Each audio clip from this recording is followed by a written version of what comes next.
Tuesday, we had our first look at Lionel Messi in Paris and in a PSG shirt. Wednesday, the official unveiling. The Argentine spoke to the media for the first time. Messi completing his move away from cash-strapped Barcelona, signing a 2-year deal with the Parisians that will pay him up to 41 million US per year. The Argentine joining former Barca clubmate Neymar in France. There were always rumors Neymar would go back to Barca. No one could have predicted it would be Messi leaving Barca to rejoin him. At his unveiling Wednesday morning, Messi said still plenty of fire in the belly, and he's come to Paris to win. I'm very happy to be here, and I have this will to play. I'm really impatient. I still want to play. I still want to win, as I wanted at the first moment of my career. And with this club, the staff, I think this club is really ready to fight for all the trophies. This is my goal. I want to keep growing, keep winning titles, and that's why I come here to this club. I hope we can make it happen. Veiling of Lionel Messi in Paris, let's now welcome in the host of the Que Golazo podcast, Miguel Echegaray, and CBS Sports soccer analyst Thomas Rongen. Good morning, gentlemen. All right, seeing Messi in PSG blue, it's going to take some getting used to for every soccer fan on planet Earth. Luis, what did you make of his comments this morning as he is unveiled in Paris? Well, first, Jeremy, your initial point there, this is going to get some using to. I don't know if I'm ever going to get used to it, to be honest with you. It felt like I was playing FIFA 22 and I was playing FIFA career mode and I was choosing Lionel Messi in a PSG shirt. It's just so weird. And then when you see the atmosphere outside Parc des Princes and, of course, the interviews and the presser today, it's becoming slowly but surely a reality. And PSG fans can finally lose themselves as they have Eminem, right? Mbappe, Neymar, and Messi. See what I did there? That was pretty good, right? Listen, I think when it comes to this press and what he said, it's pretty much generic. I expected everything that came out of Lionel Messi's mouth. First of all, obviously, he wants to win the Champions League once again, and I think that PSG obviously gives him that opportunity. This is a ridiculous cast of players. Never mind the trio up top. What about Wijnaldum, of course, right? Right next to Verratti, Sergio Ramos, the former Real Madrid captain, the legendary former Real Madrid captain. It's just, Donnarumma, arguably the best keeper in the world coming off Euro 20 this summer. So this is a team that's ready to win. And I've said it before, if they don't win the Champions League, I know it's a little bit of fortune and you still have your Man Cities and other teams and stuff. But if they don't win the Champions League with this squad, retire from the game. Go play volleyball or something, because it's absolutely ridiculous. But I think that, you could see Messi's ready for this new chapter and he wants to win the Champions League again. And most importantly, he wants to be a champion again. Enough of all the other things that get in the way of that. Yeah, I absolutely agree with our main man, Luis Miguel Echegaray, by saying that they have to win it, which means the pressure on Pochettino is huge. He had an excuse last year because he came midway through the year as well. They lost the title against Lille. They didn't make it to the Champions League. And we all remember that in Tuchel's last year, by the way, they won the French double and they went to the finals.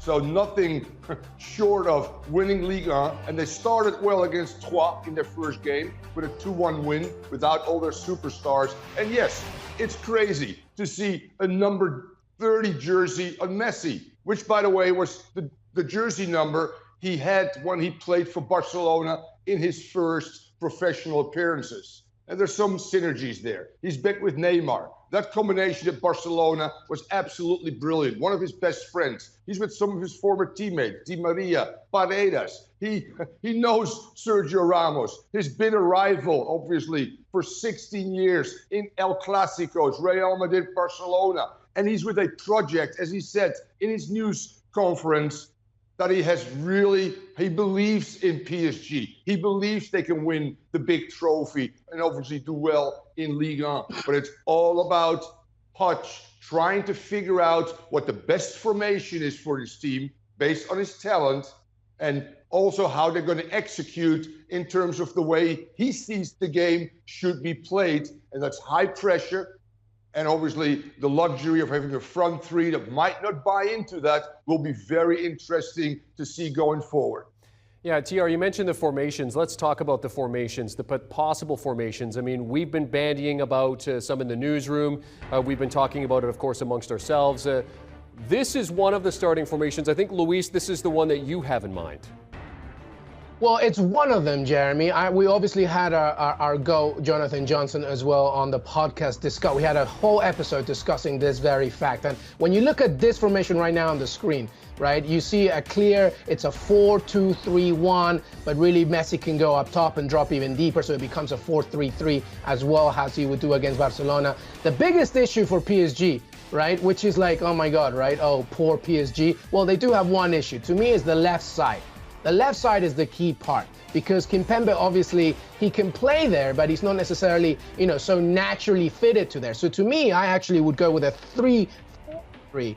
That's what I prefer. This 3-4-3 is what I like, which is basically allowing Sergio Ramos to control that back line, right? I mean, it pains me to see Donnarumma there. Yes, he's amazing, but Keylor Navas, I want a forward slash there as well, right? But then Di Maria is obviously the biggest question mark. Where does he fit? So he would drop a little bit with Verratti and Wijnaldum in the middle. That's clear. And Hakimi, you can't forget about him, another new addition. And this allows the trio of M&M being super, super flexible. Neymar obviously staying on that left, but he can cut inside. Messi can be a false nine. Mbappe can drop center like he does for France as well. So this to me is more, in terms of what TR was talking about, they need to be a high press, offensively minded system. This is what allows them to do so. The 3-4-3 will do it, I think. Yeah, and I agree as well, because if you play in a 4, I don't think Kimpembe will play on that left side. Bernard is a much better left fullback. That means a starting player for the French national team. The captain, by the way, in their last 2 games against Lille and against Troyes was there. So Kimpembe can play there. But I would say maybe Bernard is a better option. No true number 9. The only one on the roster is Icardi. But with Neymar, Mbappe, and Messi, you have a lot of versatility. And they can float, they can interchange, they can play with a false 9. In this system, by the way, no true holding midfielder. Can they play with Wijnaldum and Verratti in there? No Paredes, no Herrera, no Echegaray as well, who's more of a number 6. So it's quite a puzzle that hasn't been finished, by the way. And Ramos supposedly still out for a month and a half. We won't see this Gala 11 till probably the end of September. In saying that, right now they're going to make sure that they get points. I'll be calling the game on Saturday against Strasbourg. Will be very interesting to see in a full house, by the way, at Parc des Princes, how Pochettino is going to use this current team and how he's integrating all these players that are coming back from these big tournaments that have been on vacation. How will he integrate those players without losing games? That's huge for Poch going forward, and his future depends on it. Yeah, I mean, he really can't have any more. He's got 3 of the biggest players in all of world football. I mean, we were talking about what's the North American equivalent. It's like, having Bird, Magic Johnson, and Jordan all on the same team. The soccer equivalent, certainly, of that. Okay, we don't know when Messi's going to make his debut. Jonathan Johnson earlier was talking about maybe against Reims in a couple weeks' time. Messi says he needs a little bit of a preseason as their season is underway. The Premier League season, let's shift gears. That starts this weekend. Title holders Manchester City away to Tottenham. Harry Kane facing the team that he wanted to join this summer. But we want to talk title challengers to City. United have improved. Chelsea have improved. And with the signing of Romelu Lukaku, are Chelsea now the best bet to challenge City as the season begins, Luis? Yes. The simple answer is yes. You mentioned Manchester United there, Jeremy. I think they've done tremendous business in the summer with, Jadon Sancho, Rafael Varane as well. That's going to be a very intriguing formation for Ole Gunnar Solskjaer, of course, at Manchester United. Liverpool, of course, they're always going to be a contender. Who knows what Leicester City might do once again.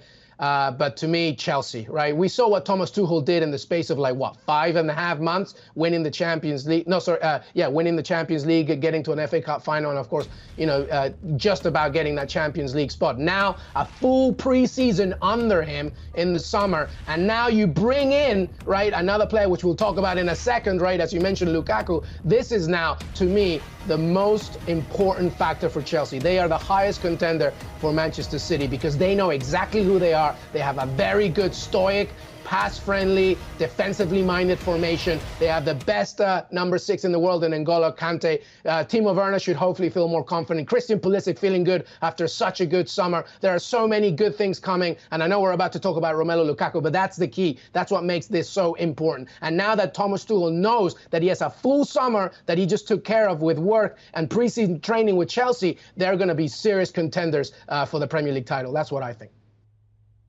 Yeah, they're one of 2 or 3. I think a healthy Liverpool can still do it as well. Virgil van Dijk back, Gomez back as well. They lost Wijnaldum, but I think this is a team that can challenge too. You talk about Man United, with Sancho and Varane. They've gotten a lot better as well. But it's Chelsea with Lukaku and potentially Jules Koundé from Sevilla, which gives them more defensive depth as well that they have already, because they've been such a good defensive team. Can Thomas Tuchel, with Lukaku, with Werner, with Havertz, with Mount, with Pulisic, can they be more adventurous going forward without not conceding in the back? Because that was their strength, not allowing goals, keeping the 0, winning 1-0, as they did against Manchester City in the Champions League. That's the big conundrum for Thomas Tuchel right now. This will be a tactically savvy team, a deeper team than last year, that can make a run in the EPL, in the FA Cup, and in the Champions League as well. TR, you talk about the players that are going to be part of this lineup. We've put them into a graphic form to show you kind of what that would look like on the pitch. As we kind of show you that, I want to ask you, how big of an acquisition is Lukaku for the European champions? Well, it's huge. And actually, today's game, they're playing the game today, by the way, the Champions League winner against the Europa League winner in Villarreal. This is huge for Timo Werner. Timo Werner hasn't played well last year, didn't score any goals. Havertz did. So he'll be part of the 11 underneath Lukaku as the number 9. I still think that Werner and Havertz might be there, but Mason Mount could be on the wing. You talk about, obviously, a central midfield pair of Jorginho and Kante as well. I don't see Christian Pulisic to be a starter in this 11, in my opinion, because Reece James will be on one side, Chilwell will be on the other side as well. You bring Silva, potentially Koundé, and Rudiger in that back 3, and Mendy in goal. That's, to me, the starting 11 going forward. But for all big teams, Jeremy, with all the competitions they're in and World Cup qualifying games for their nations as well, you need a deep team. So I see Christian Pulisic getting a lot of playing time, but not necessarily in the big games. When that starting 11 by Tuchel gets rolled out, that he'll be a starter for Chelsea going forward.